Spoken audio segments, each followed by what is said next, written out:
Good morning, everyone. In person and joining us by way of the marvels of modern technology over the internet on Zoom. Sylvie, bonjour. Ça va bien? Good to see you all here in person and virtually. Welcome to the Center of Love.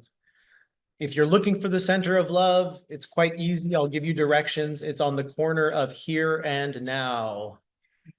Wherever you are at this very moment, that is the Center of Love. And so to tell you a little bit about our community, which is my job today as your host, my name is Ollie, by the way, in case I have not met you, which I think I've met all of you. And my job here is the spiritual coordinator of the community.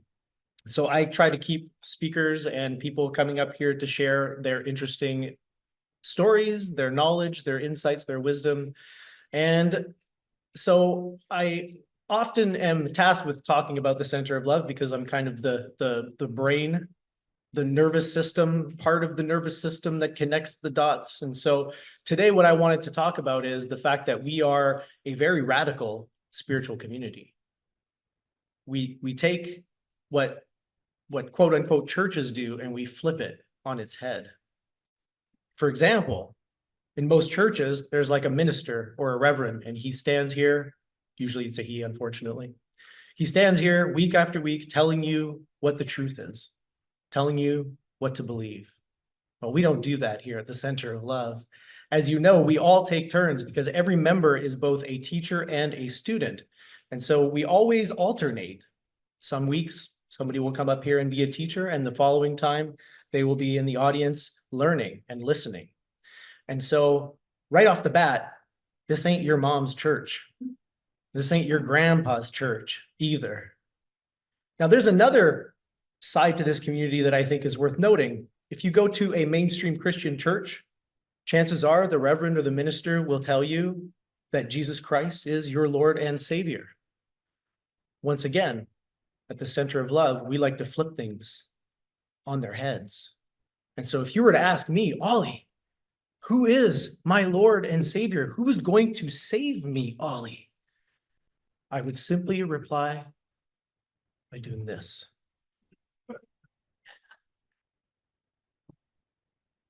You want to know who your Savior is? Oh, no, not this guy. That's right. No one can or will save you from whatever you need saving from. The only person who can save you is yourself.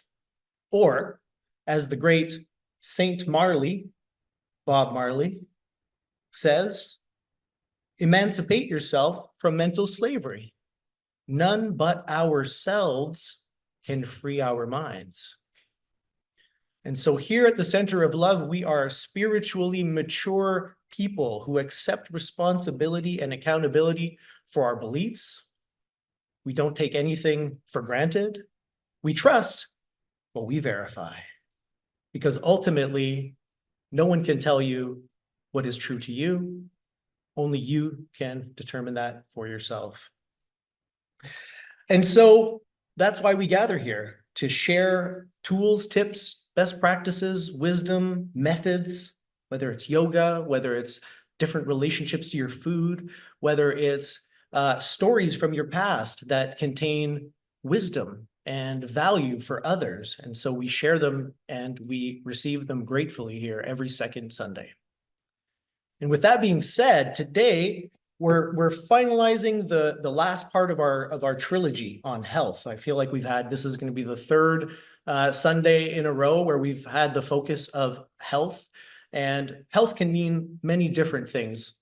Of course, we have a physical body, but we're also mental and emotional creatures. And so when we think of health, it's not merely the physical, but the physical is, of course, a very important part of that. And so today we're going to have another talk on health, different perspectives, different insights from our friend Tracey. But before we get into that, I'm going to introduce a new face to the Center of Love. No, that's exciting. Denise, who is Tracey's good friend, has graciously accepted the offer to come and introduce Tracey. So I'm going to welcome you to the pulpit, Denise. Now, when I put these on, I can see this, but you all become a blur. Tracey asked me to introduce her today, and it was a pleasure, and it touched my heart that she asked me.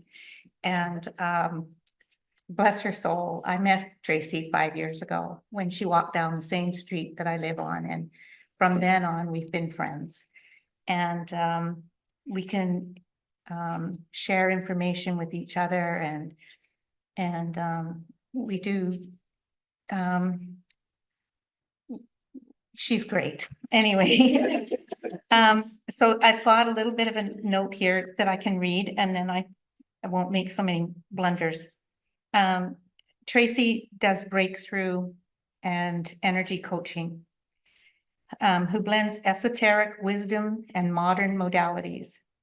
She's had trained with Tony Robbins, Joe Dispenza, Marissa Peer, the UK's top therapist. She likes to simply be an example of what is possible and aid others on their journey. And this I can attest to everything that is on this list and more. But I would like you to welcome Tracey.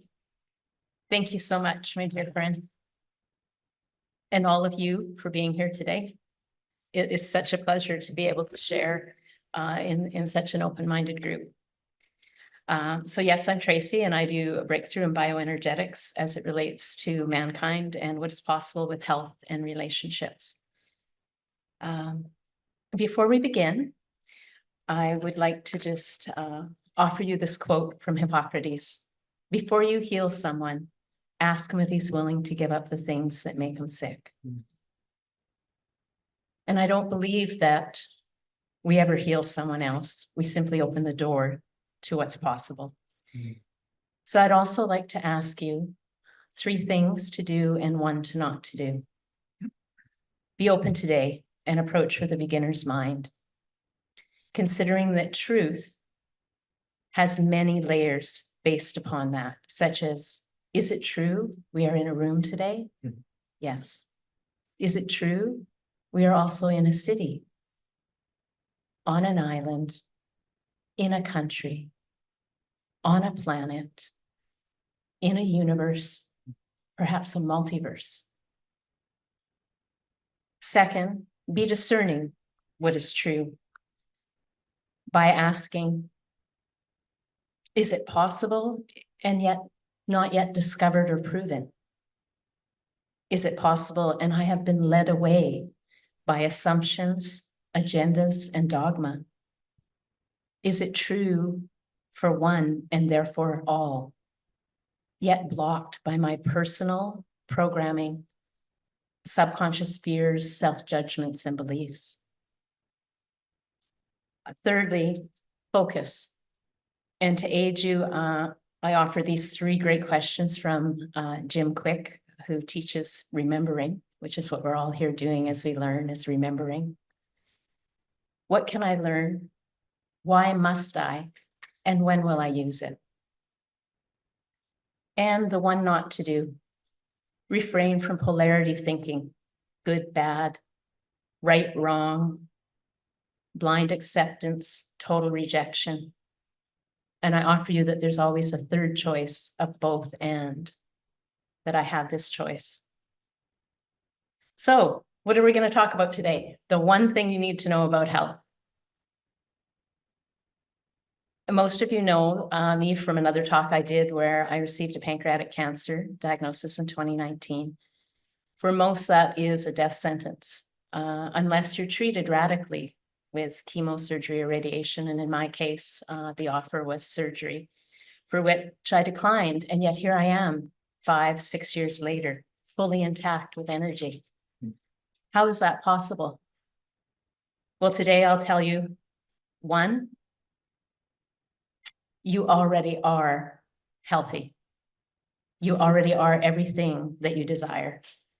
2 areas to focus on, the physical and frequency. And 3 principles and patterns that made this healing possible for me. 1, you are already healthy. There is a perfect blueprint out there There is a vision that you created for yourself as a divine creator in the unseen part of you. Perhaps that being, the being of who you are. 2, all you need to know is you need to measure and monitor both the physical and the frequency, using the body and the being through the transducer of your brain to give meaning that is empowering to yourself. Physically, there is that 3D matter to matter, that world where there is toxicity and deficiency that can be a struggle where we control and we manipulate. And yes, you can leverage the physical, and it is a necessary part to acknowledge that it's there. Be real with what is. See it as is, not worse, and then see it better.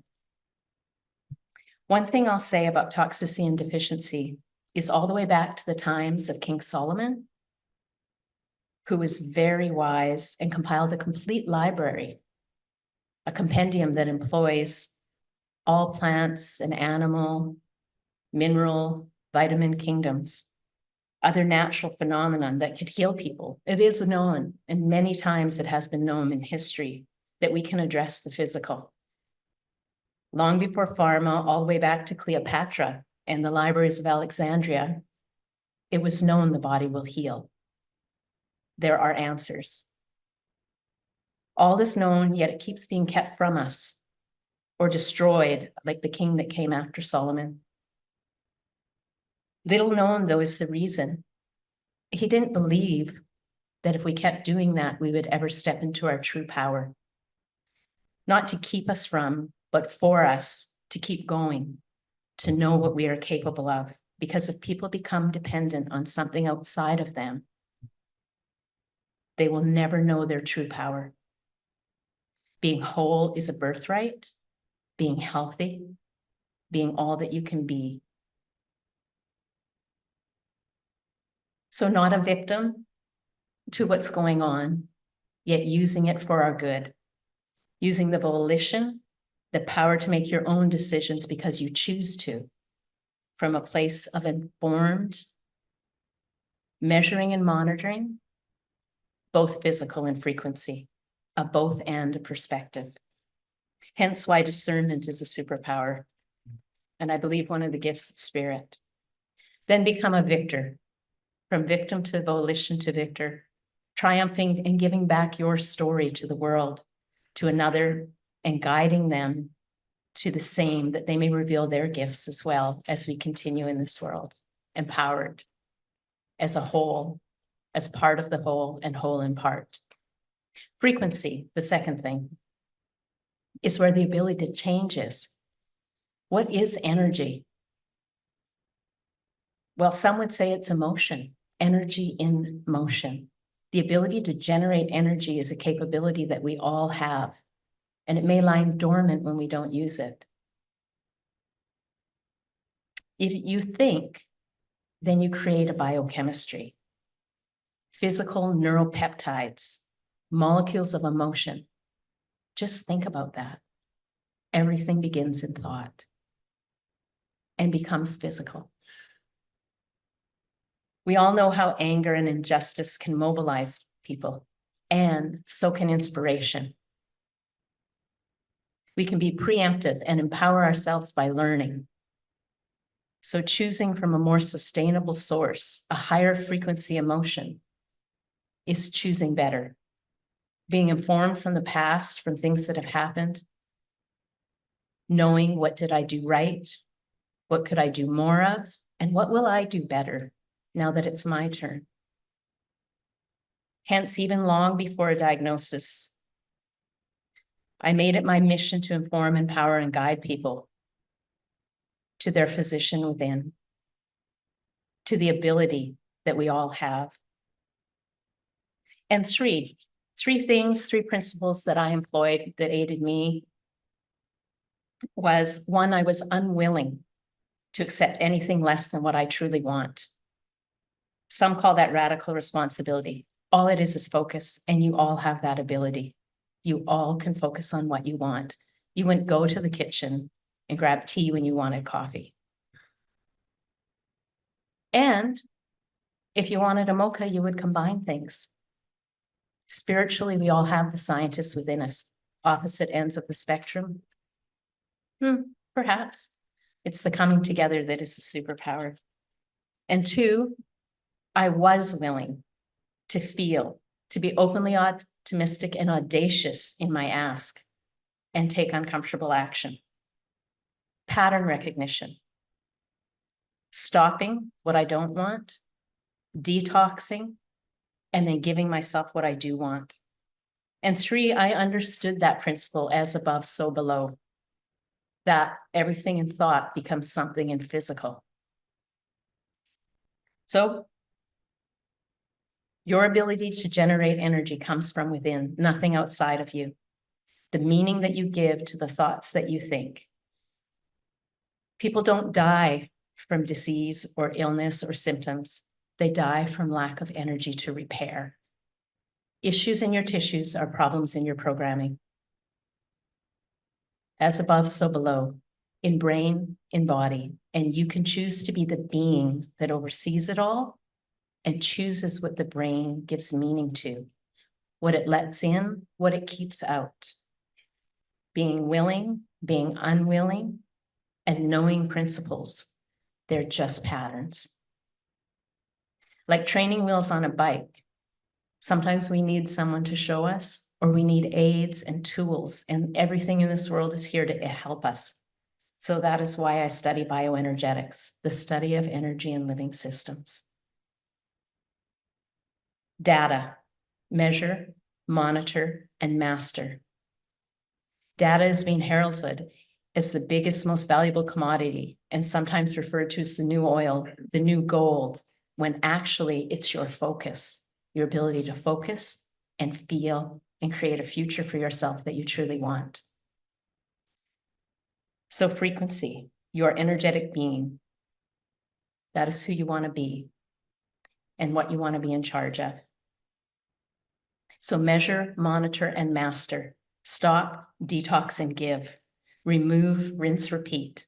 It's just a pattern, a cycle, and you have the ability to do it better the next time around. We always get another chance. If you're not checking your energy, you're not seeing a greater truth. The pattern, that physical is simply results, a record of the past. And when you learn from the past, you don't repeat it. And we are all here to create a new cycle, a more empowering one, an ability to heal. And be thankful for all those who come before us have taught us, and for all those that are doing the best that they can to aid us with the physical. We now can choose frequency. I believe it was Einstein who said frequency is the medicine of the future. And you are in charge of your frequency. So again, issues in your tissues, patterns in your programming, your ability. Change your focus, change your feeling and frequency, and change your future.